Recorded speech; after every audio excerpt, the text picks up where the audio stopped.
Usted lo deja ahí muy bien sentado. Usted dice, a ver, esto no predice el futuro. O sea, a nosotros no nos obliguen a decir cuál va a ser el candidato que va a ganar, porque no es para esto. Esa es una lucha que yo estoy dando, a veces siento en solitario, porque creo que la sociedad en general, no solo en Colombia, sino en todas partes, los medios en Estados Unidos y mucha gente dice, es que las encuestas tienen que predecir el futuro. Las encuestas no predicen, no están hechas para eso.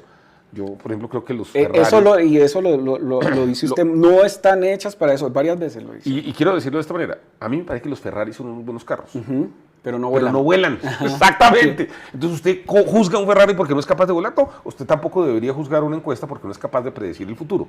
Si usted quiere predecir el futuro, la estadística ha desarrollado otra escuela, que es a raíz de lo que se llama la teoría de probabilidad condicional, que no es la teoría de probabilidad simple, sino de probabilidad condicional que desarrolla un pastor anglicano.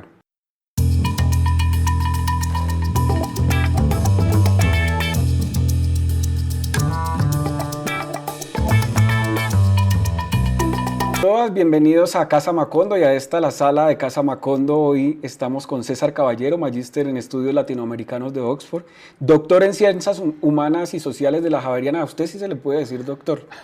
Creo que sí, ya me lo gané. 5 años y 10 meses. Imagínese. Y exdirector del DANE y hoy gerente de cifras y conceptos. Muchas gracias por estar en esta casa. Pacho, muchas gracias por la invitación y a ustedes por tenerme aquí en la casa. Tenemos a César a propósito de este libro, El poder de las encuestas y su incidencia en el proceso electoral colombiano, que lo acaba de lanzar y publicar y que creo que hace parte de sus tesis doctoral, ¿verdad? En esencia es el texto de la tesis doctoral.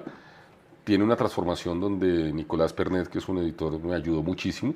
Él hizo un trabajo maravilloso y es un texto que con Planeta acordamos de la colección de divulgación científica. Entonces hay un trabajo, pues el texto doctoral tiene normas APA, tiene 100 páginas más y con la ayuda de Nicolás Pernet se hizo una edición y es el producto, sí es la tesis doctoral como divulgación científica. Quiero que iniciemos con un gancho ya para hacer esto entretenido. Y es que usted se tira un dato cuando usted era director del DANE, termina por renunciar. ¿Por qué? ¿Qué pasó? Esto es a finales del 2004, cuando en el gobierno del expresidente Uribe se estaba tramitando el proyecto de reelección presidencial y al mismo tiempo pues el DANE iba a presentar una encuesta de victimización de hogares colombianos cuyos resultados yo considero que no eran malos para el gobierno, pero alguien en Casa de Nariño consideró que podían afectar esa idea de que todo iba maravillosamente, y había cosas que iban muy bien, pero había cosas que no estaban maravillosamente. Y a mí, desde Casa de Nariño, me pidieron que o no se presentara la encuesta, o se cambiaran los datos, frente a lo cual yo públicamente manifesté que había recibido una orden moralmente imposible de cumplir, y como no la iba a cumplir, decidí hacerme a un lado, y eso fue lo que ocurrió. Ajá, pero ahí no cuenta quién fue el ángel que le eso fue hace 20 años, José Obdulio, ¿o qué? Eso fue hace 20 años, por consejo, digamos, de los abogados, yo he evitado y en ninguna parte he mencionado el nombre de la persona y no creo que tenga sentido hacerlo hoy. Yo creo que todo el mundo sabe que eso es cierto, que eso pasó. Los medios en su momento me ayudaron el gobierno intentó, pues, varios personajes trataron de decir cosas falsas sobre mí, pero en ese momento hubo una ola de opinión que se ha mantenido y que yo creo que todo el mundo sabe que la versión que yo tengo es la correcta. No voy a entrar en esas cosas, pero eso fue lo que ocurrió y eso pues me hizo pelear con el presidente más popular de la historia de Colombia en encuestas. Imagínese, y con una persona que maneja encuestas, además, no que maneja, sino que trabaja sobre las encuestas, y de eso se trata este libro, sobre encuestas, estadísticas, censos, y usted hace una muy buena historia y recoge la historia un poco de las encuestas. Háganos. Sí, una de las cosas que la tesis y que el libro trae que no existe en Colombia, yo intenté, y es un relato, y yo lo llamo una historia de la industria de las encuestas en Colombia. Cuando yo lo titulo una historia es porque soy consciente que puede haber otras versiones. Entonces yo hago una investigación a profundidad y trato de contar un relato que lo divido en 5 etapas. Digo, mire, las encuestas... Son 40 años, siempre son 40 años. Son 40 años y hay una primera etapa de una prehistoria donde habían encuestas de carácter electoral. Esto es hablar solamente sobre el tema electoral.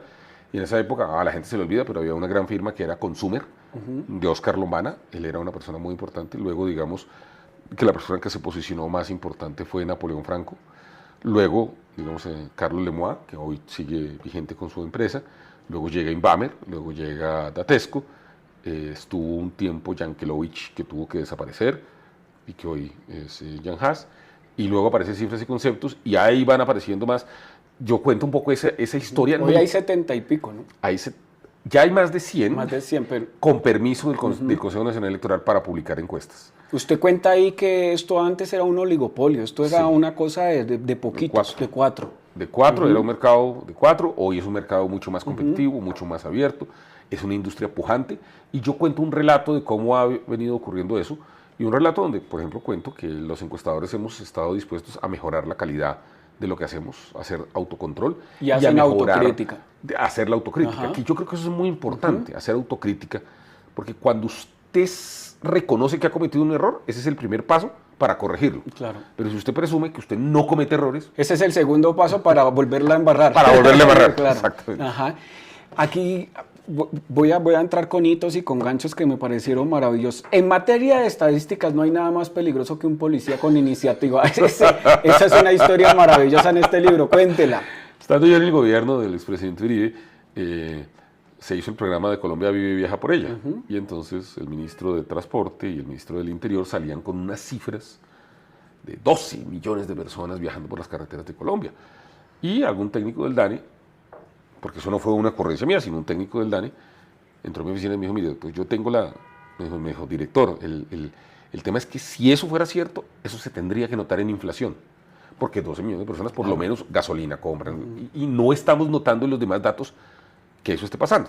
Entonces yo empecé a preguntar, ya a Semana Santa ya el gobierno no decía que eran 12, sino que eran 8, a junio ya no decían que era un éxito, pues ya no eran 8, sino eran 6. Bueno, al final, yo, después de varias discusiones en el Consejo de Ministros, termino una reunión con el entonces director de la Policía de Carreteras, el ministro de Transporte, y de pronto había, bueno, no recuerdo el cargo de él, pero un suboficial de la policía, que el señor ya tímidamente después de la discusión dijo, mire doctor, yo soy el que saco el dato.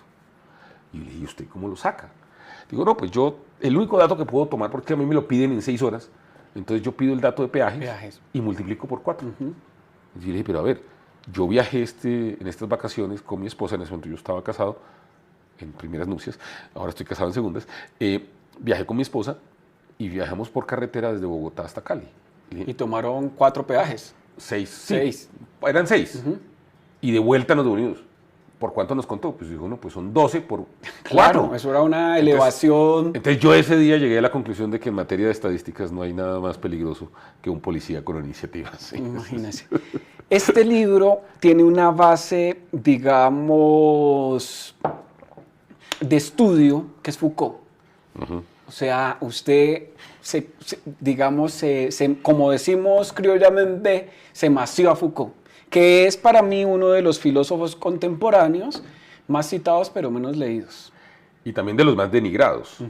Recuerde que Foucault es un autor que tuvo una relevancia política muy importante, que Judy Butler fue una de sus alumnas, y que una parte, digamos, de las concepciones de por qué tenemos lenguaje incluyente tiene que ver con las reflexiones de Foucault, pero él era misógino, entonces es también muy denigrado.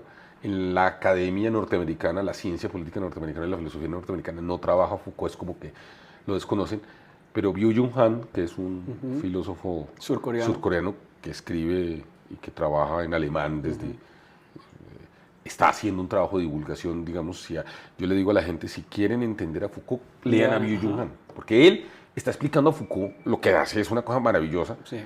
Y lo explica en libros corto. Infocracia es un libro cortísimo. Pero eso es puro Foucault desarrollado, obviamente con el aporte de Byung-Chul Han. Y a mí Foucault pues me parece que es un filósofo importante, que vale la pena referenciar. Y si bien él nunca habló de encuestas de intención de voto, sí alcanzó a hablar un poquito de encuestas, pero mucho de estadísticas. Y entonces yo un poco lo que hago es tomar su narrativa del poder, lo que él llama el poder como dispositivo de poder, y lo aplico a esto, y creo que sale una buena cosa. Preceptos de él, entonces usted propone o sea, desarrolla muy bien la idea que él dice que la estadística es un artefacto de poder. Es un dispositivo Un de poder. dispositivo de poder. Sí. ¿Por qué? Mira, un dispositivo de poder es como esta taza. Ajá. Esta taza sí puede servir para tomarme el café o para tirársela a alguien. Claro. O sea, para cosas buenas, para cosas malas. Ajá. Y Foucault dice que el poder no tiene solo la versión opresora, sino también la versión liberadora. Y él dice, mire, con ejercicios de poder se dio la esclavitud, pero también con ejercicios de poder se dio la ampliación de derechos de ciudadanos. Entonces, el poder es un dispositivo que no es bueno o malo. Yo le explico a la gente, esto es como si fuera Star Wars, el lado oscuro de la fuerza o el lado claro de la fuerza. La fuerza es una, y dependiendo por donde usted coja o la coja, es que puede hacer bien o puede hacer mal.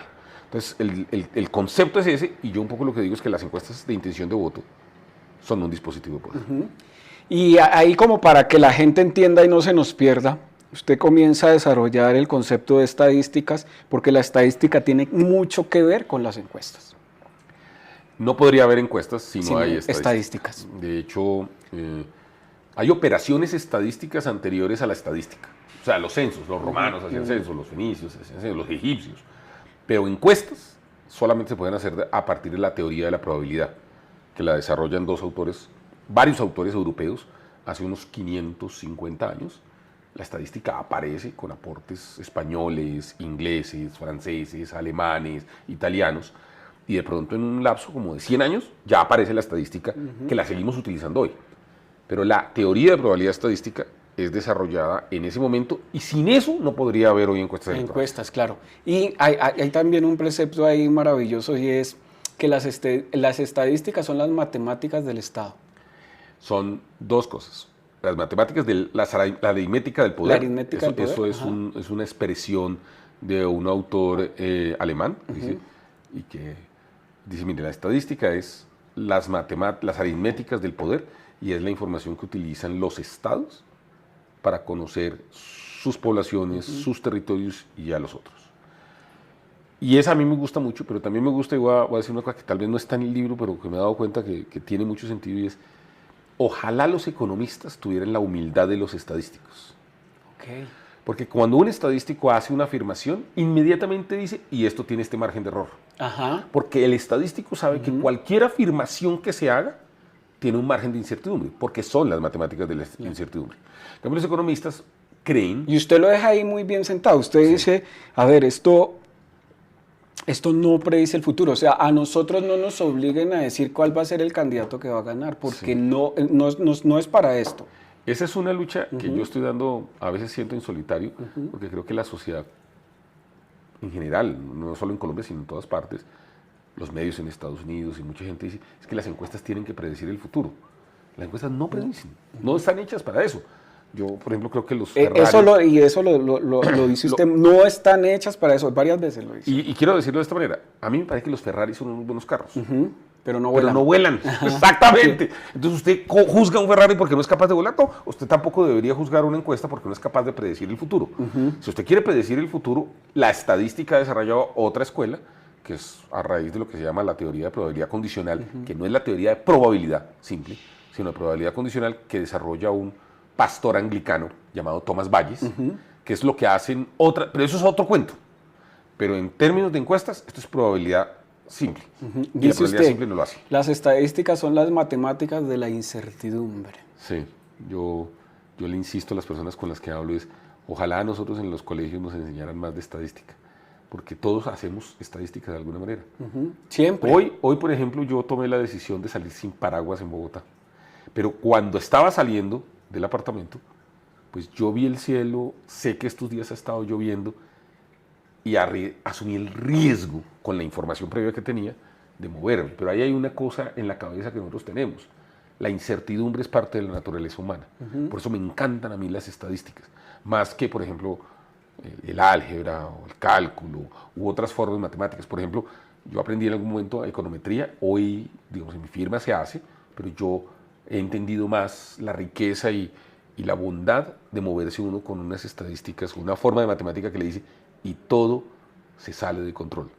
Todo se puede salir de control. ¿Usted tiene el recuerdo cuando se enamora de esto, como la escena de, no sé, A mí, por ejemplo, en temas de escritura, si a mí me dicen una escena de cuando se enamoró de un libro, yo me enamoré de un libro que no tiene nada que ver con literatura ni nada, que era El hombre que hizo llover coca de Max Merlstein, que no tiene nada que ver. Pero ¿usted recuerda el día que se enamoró de esto? Yo, Así como... no, yo debo decir que cuando yo entré al DANE, para mí fue un día muy feliz, porque yo siempre defino que mi tiempo en el DANE era como, yo me sentía como un niño en dulcería, todos los estudios. Entonces, voy a contarte un par de años, me tocó el censo de la papa, entonces yo no sabía cómo se hacía, y de pronto paso a ver el censo de la papa y de pronto está todo el tema de las estadísticas vitales, y luego de pronto aparece una persona que además recuerdo que era una mujer, que era la encargada del censo de los moteles en Colombia. O sea, esto me parecía una maravilla. Claro. Y entonces yo fui a recorrer con ella, pues digamos, los moteles. O sea, no entraba a las habitaciones, sino con los administradores, pero hay una serie de cosas, y el DANE es una entidad maravillosa. Claro. Maravillosa. Nosotros hicimos el censo de habitantes de calle y en calle, los experimentos. O sea, digamos, para mí la entrada al DANE fue definitiva, y yo creo que... Y eso es conocer el país. Sí, es ver el país de una manera distinta. Claro. Usted... Aquí también pasa algo muy chévere, y es que usted se tira un dato, además que se la juega contra todos sus, digamos, colegas. Y es que usted dice, en Colombia se dice que votan tantos millones de personajes, pero se ha dicho que hay muchos abstencionistas, y a usted le parece que no. Sí, yo creo que hay una discusión importante y yo en esto tengo que reconocerlo, yo creo que Alexander Vega y Juan Daniel Oviedo hicieron un trabajo conjunto. Hay una especulación sobre cuál es la tasa de participación en Colombia. Y ellos hicieron un trabajo conjunto que está publicado, y yo cito, en donde se demuestra que el censo electoral en Colombia puede tener una sobreestimación de 4 millones de personas. Si usted le quita esos 4 millones de personas, la tasa de participación en Colombia es de las más altas. Sube al 50 y... 62, 63. Es de las más altas del mundo en lugares que no tienen voto obligatorio. Y eso habla de una... Perdón, quería preguntarle eso antes de que se me olvide, porque no lo escribí aquí. ¿Usted le gustaría tener el voto obligatorio en Colombia? No, yo creo que no es. ¿Por qué? Primero, porque no es necesario, porque yo estoy por la tasa que ya tenemos una tasa de participación. Y segundo, alta, porque yo sí creo que el voto, más que una obligación, es un derecho. Y es un derecho que algunos ciudadanos toman la decisión de ejercer y otros no. Y yo creo que la ciudadanía, hoy yo, por ejemplo, creo que frente al actual presidente Gustavo Petro, nosotros lo hemos mostrado en la polimétrica de cifras y conceptos, que hay un volumen creciente de personas desconectadas. Yo creo que los ciudadanos hay gente que tiene derecho a no quererse enterar de temas políticos y a no votar. Entonces, a mí el voto es un derecho más que una obligación o una responsabilidad. Y yo por eso no estoy de acuerdo con Ahí me quiero saltar algo para juntarlo, porque esto es de vínculos y de ideas. Los libros son de ideas, y usted va desarrollando ideas, y como entrevistador yo también. Respecto a ese de desconectados y todo eso, usted también plantea algo que nos pasó, por ejemplo, en el plebiscito. Nosotros nos movemos en burbujas, cuenta usted. Sí. Y alrededor de esas burbujas nos informamos y tomamos elecciones. Muchas veces lo que pasó en el plebiscito, que hubo algo ahí extraño. ¿Pasa muchísimo eso en Colombia? En todo el mundo. Los biólogos evolucionistas reiteran mucho que los seres humanos, el Homo sapiens, es una figura de clanes. Y esos clanes se movían como entre 90 y 120 personas, casi hasta 1000, hasta el año 1000. Esos clanes se han venido ampliando, pero digamos el grueso en el ADN nuestro es estar en clanes. Y entonces definimos el clan como lo nuestro y todo lo demás como externo y enemigo. Yo creo que los clanes se han aumentado un poquito, pero no son mucho más grandes, porque usted tampoco puede interactuar con muchas más personas. Entonces lo de las burbujas no es de Colombia, es de todas partes del mundo. Lo que pasa es que en esas burbujas nos sentimos cómodos, sentimos que la información que nos transmiten y las opiniones que nos transmiten, como son las mías, pues reiteran eso, y no nos damos cuenta que hay muchas más burbujas. Su compañía sí se dedicó a, digamos, a informarse, a estudiar qué fue lo que pasó en el plebiscito, porque teníamos, digamos, unas encuestas y teníamos unas probabilidades del sí altísimas. Sí. Pero usted después se dedicó a investigar y se dio cuenta, un ejemplo, que mucha de la gente que iba a votar por sí no salió a votar pensando, eso, ya ganamos. Y muchas personas que querían votar por no utilizaron la campana del silencio como estrategia. Entonces, digamos, yo Pero les pasó algo, hubo algo que usted se autocriticó, Sí. ¿qué fue que pasó? A ver, son varias cosas. Lo primero es ser autocrítico de su propio trabajo es muy importante para mejorar. Cuando eso ocurrió, yo tomé la decisión de hacer una evaluación, nosotros volvimos a llamar a las personas que nos habían contestado y empezamos a mirar y encontramos que no hay una sola explicación, sino hay varias explicaciones. Una que es responsabilidad, creo yo la asumo como César Caballero, mis colegas, ellos deciden qué asumen o qué no asumen, pero yo la asumo, y es que nosotros sí dijimos que él sí iba a ganar con una ventaja que realmente no estaba. Y eso es una responsabilidad porque el mensaje que se transmitía era no se necesitan más votos. Claro, de confianza también.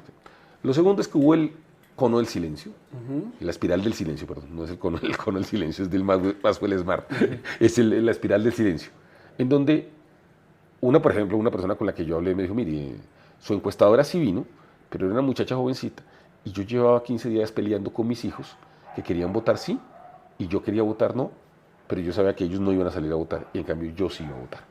Cuando yo vi a la muchachita en la puerta, dije, esta es como mi hija.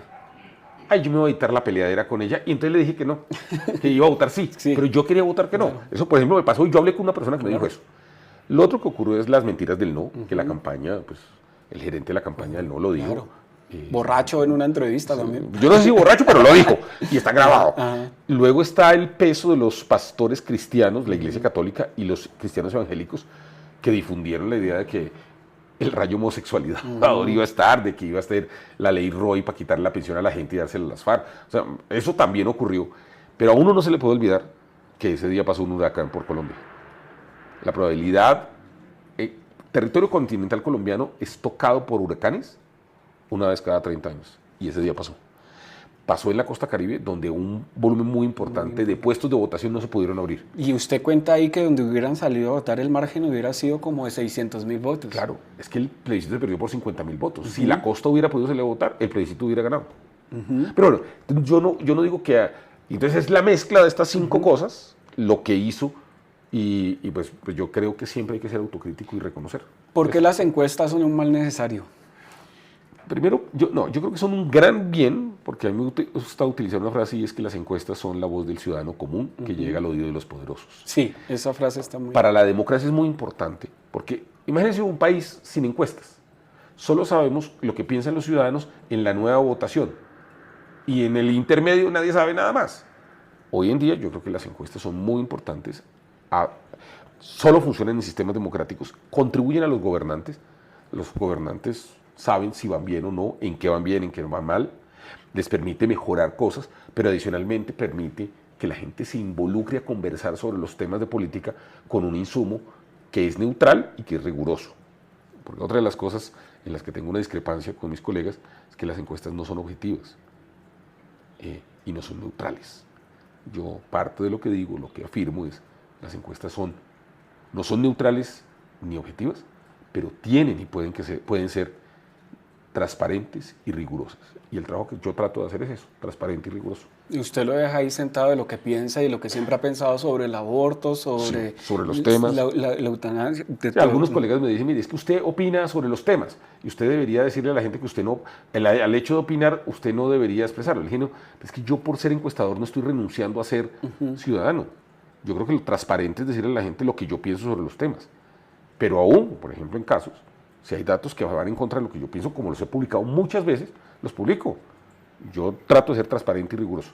Yo no creo que se pueda ser neutral ni objetivo. Ok. Usted cuenta ahí que en estos 40 años se han hecho más de 3.206, ustedes las contaron todas. Y eso también habla sobre un país, digamos, un poco democrático, pues, porque... Hago una distinción. Esas son las encuestas que se han publicado. Ok. Porque hay muchas que no se publican. Por ejemplo, que el candidato la contrata y no gana, pues no la publica. No la publica. Sí, digamos, hay otras que hacen financiadores para su consumo interno, que no se publica. Esas son las que se han publicado. Ese es parte del mérito del trabajo que nosotros hicimos. Nosotros hicimos una revisión de prensa desde el 82 y hemos tomado un instrumento que tiene hoy el país, que lo tiene el Consejo Nacional Electoral, que es el Registro Nacional de Encuestadores, que creo que es un instrumento valioso, importante y que la gente no mira, y hay una gran cantidad de información. Pero, por ejemplo, eso es uno de los aportes de la tesis, haber hecho ese balance de cuántas encuestas, y no son pocas encuestas. Yo quiero preguntarle... Otro dato sobre eso, y sobre la vitalidad de la democracia colombiana. en 40 años hemos hecho 41 procesos electorales. Eso. Y siempre a las 7 de la noche sabemos quién ganó. Y siempre se publican las actas, pero ahora que se publican las actas. O sea, esto es una democracia donde hay alternancia de poder, donde el rito pero no solo es que lo dice, usted lo argumenta. Entonces comienza a decir, este gobierno pasó a este gobierno porque este gobierno... Entonces ha habido una alternancia de poder que para muchos creen que no. No, yo le digo a la gente... Pero usted lo argumenta. Sí, que alguien diga que Santos representa lo mismo... que Uribe. Supongamos que sí, pero Santos lo mismo que Duque, no. ¿Y Duque lo mismo que Petro? No. Pero vaya usted al tema local. Que me digan que Peñalosa representa lo mismo que Mocus. Ni Uribe representaba lo mismo que Pastrana, ni Pastrana que Samper, ni Samper que... Ajá. Hay una alternancia. Sí. Pero en lo local también ocurre. Ahora, en lugares como... Hay algo que me llama la atención ahí es en temas políticos, y es, a mí se me ocurre, o sea, me parece, a mí me da temor toda esta cantidad de partidos, 40, 50, ¿usted qué piensa sobre eso? A ver, en este sí, yo digo que una de las tensiones no resueltas que tiene el sistema democrático colombiano, el sistema de partidos, es entre el orden y la apertura. La Constitución del 91 de alguna manera se propuso que había que acabar el bipartidismo colombiano, y lo acabó. Pero al acabarlo, eso se armó en desorden y llegamos a tener cerca de 70 partidos con representación política en el año 98. La reacción es en el 2003, una reforma política que se hace en contra del expresidente Uribe, que la lideran Juan Fernando Cristo, Rodrigo Rivera y Hernán Andrade probablemente. Y eso ordena a los partidos y nos lleva a un número como entre 12 y 13 partidos, pero luego viene la sentencia de la Corte Constitucional sobre el nuevo liberalismo y por ahí se abre la puerta para darle la personería jurídica a muchos más partidos. Ya afortunadamente el Consejo de Estado está corrigiendo el trabajo de la Corte Constitucional y ya en este momento se han quitado 6 partidos, ya vamos a hacer 34, entonces vamos en 28. Yo ahí un poco lo que digo es, Juan Fernando Pino, que es un académico que ahora está en Flaxo y que estuvo en la Javeriana, él argumenta muy bien hecho que en Colombia hay 11 partidos funcionales, que no me parece mal, pero no son los 2 del bipartidismo, pero tampoco los 34 que nos dejó las sentencias de la Corte. Entonces yo creo que estamos en una cosa no resuelta, que creo yo, que en la próxima elección, de esos 28 que están, no van a subir los 28, van a quedar 14 o 15. Pero luego los políticos salen a decir, es que estoy secuestrado. No, nadie lo está secuestrando. Usted decidió hacerse elegir por un partido.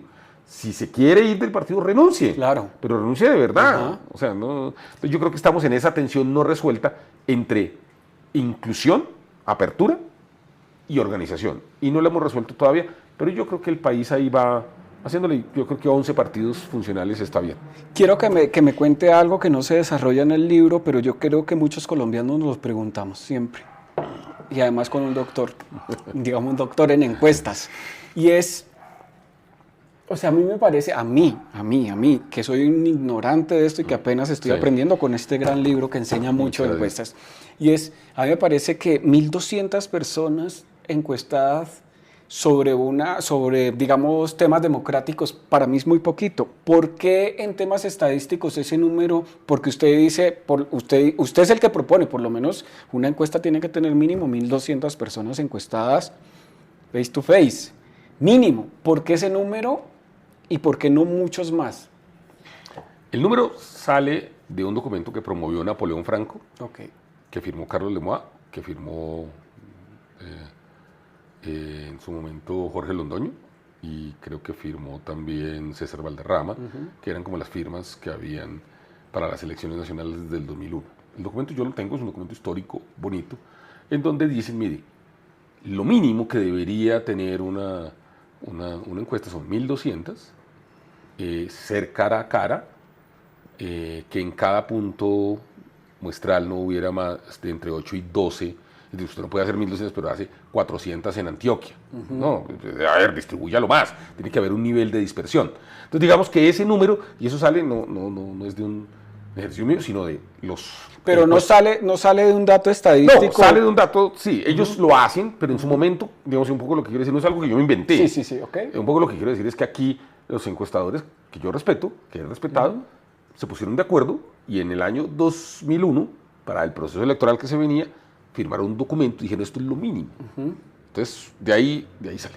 Mi firma hace mínimo 1.600. 1.600. Cara a cara. Es mi firma. Yo ahí tomo la decisión, yo sigo tratando de hacer cara a cara. No todo lo hacemos cara a cara, ya tenemos un panel digital pequeño que contribuye y tenemos algunas cosas telefónicas, pero en esencia nosotros seguimos haciendo cara a cara. Yo creo que el tamaño de la muestra sí importa, particularmente cuando usted hace desagregaciones. Entonces voy a decir una cosa. Usted hoy con una encuesta de 800 encuestas a nivel nacional, yo creo que le puede funcionar, pero no haga ninguna desagregación. Porque si usted ya hace desagregaciones, pues eso la muestra ya no le está dando, es mi sensación. En cambio, si usted hace 1.600, pues puede desagregar en 4 ciudades. Nosotros, Polimétrica, por ejemplo, hace 1.600 en 4 ciudades y desagregamos ciudades. Pero no con 1.600 yo no hago 14 desagregaciones, pues porque si no me queda una cosa muy chiquitica. Entonces, lo primero que digo es ese número. Yo sí creo que Colombia tiene que hacer una reflexión sobre transparencia y sobre rigor. Parte un poquito de lo que la gente a veces no entiende es el margen de muestra que se publica es para la pregunta inicial. Pero si usted hace desagregaciones, las desagregaciones, los márgenes de error son distintos. Eso tenemos que reconocerlo y eso tenemos que explicarlo y tenemos que ser más transparentes en eso. Claro. Le iba a preguntar, es muy difícil, o sea, lo hablo desde lo personal. A mí alguien viene a la casa y uno anda en 10.000 trabajos. Las encuestas realmente son tremendamente difíciles de hacer, me parece. Sí, claro.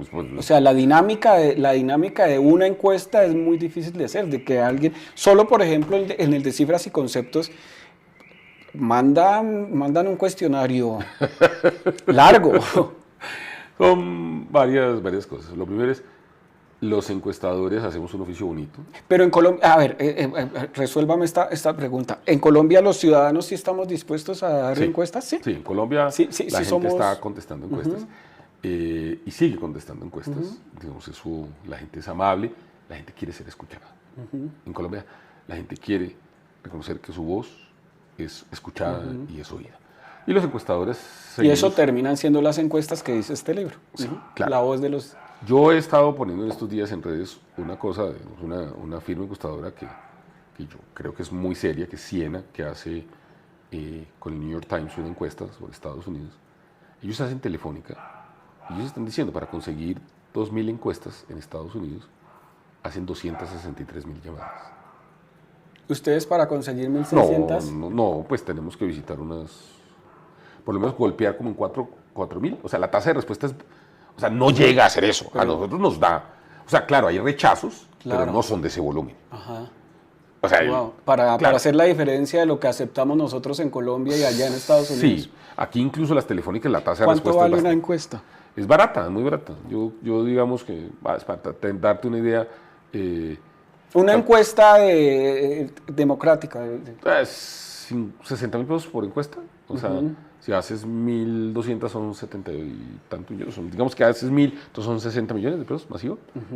Entonces es relativamente barato, es muy barato. Yo pensé que era más caro, ¿sabes? No, es barato. E incluso, bueno, y después... Eso obviamente para grandes ciudades, porque si usted va a ir a lugares alejados, pues los costos de transporte se vuelven distintos y estamos hablando de población general. Eso, pero sí, no es tan caro. Yo creo que no es caro. Bueno, aquí hay un desarrollo, digamos, este libro hay que leérselo para conocer también el país, para conocer las políticas, para conocer cómo se están haciendo las encuestas, la historia de las encuestas, para dónde vamos y me gusta mucho porque hace una cronología que termina en lo que estamos viviendo ahora, que es el mundo digital. Sí. y cuenta unas cosas maravillosas. Por ejemplo, eso nosotros estamos dándole muchos datos a compañías que se benefician de nosotros, pero nosotros no de ellas. Y ellos terminan encuestándonos sin saber. A ver, yo voy a explicar dos cosas. Uno, cuando yo estudié en los Andes, el pregrado, tuve la fortuna de poder ver a Germán Arciniegas. Y recuerdo, pues no necesariamente él, pero se iban a cumplir, no sé, un centenario del descubrimiento, los 500 años tal vez, no recuerdo en este momento. Hizo grandes conferencias. Y una de las ideas con las que yo me fui era cómo los historiadores de alguna manera mencionaban que los pueblos indígenas de América le entregaban el oro por espejos a los españoles, a los españoles. pensando que éramos unos bobos. Y entonces, claro, pero hoy todos sabemos que el oro o el petróleo, el petróleo, que es el oro negro, el nuevo petróleo, son los datos de las personas. Exacto. ¿Y nosotros qué estamos haciendo? Entregándole a 4 grandes compañías nuestro oro por A un mí espejito. me encanta que usted dice, Por un espejito. y usted dice ahí, en unos años, los jóvenes dentro de unos años dirán, estos regalaban el petróleo de... O sea, ¿cómo regalan sus datos? Ajá. Nosotros ahora vamos a sacar... ¿Por qué no tiene WhatsApp usted? Precisamente porque cuando usted tiene que pensar esto, cuando usted usa un servicio por el cual no paga, usted no es el cliente, usted es la mercancía. Después de esta frase, hágase la pregunta de cómo hace WhatsApp para facturar $1 billón al año o más. Si no le manda publicidad, no vende publicidad. No.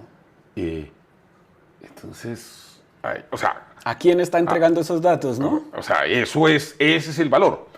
Yo un poco lo que digo es, tenemos que ser más cuidadosos con el uso de nuestros datos. En el panel de opinión que vamos a publicar el 31 de octubre tenemos un módulo especial sobre lo que piensan los líderes de opinión sobre ese tema.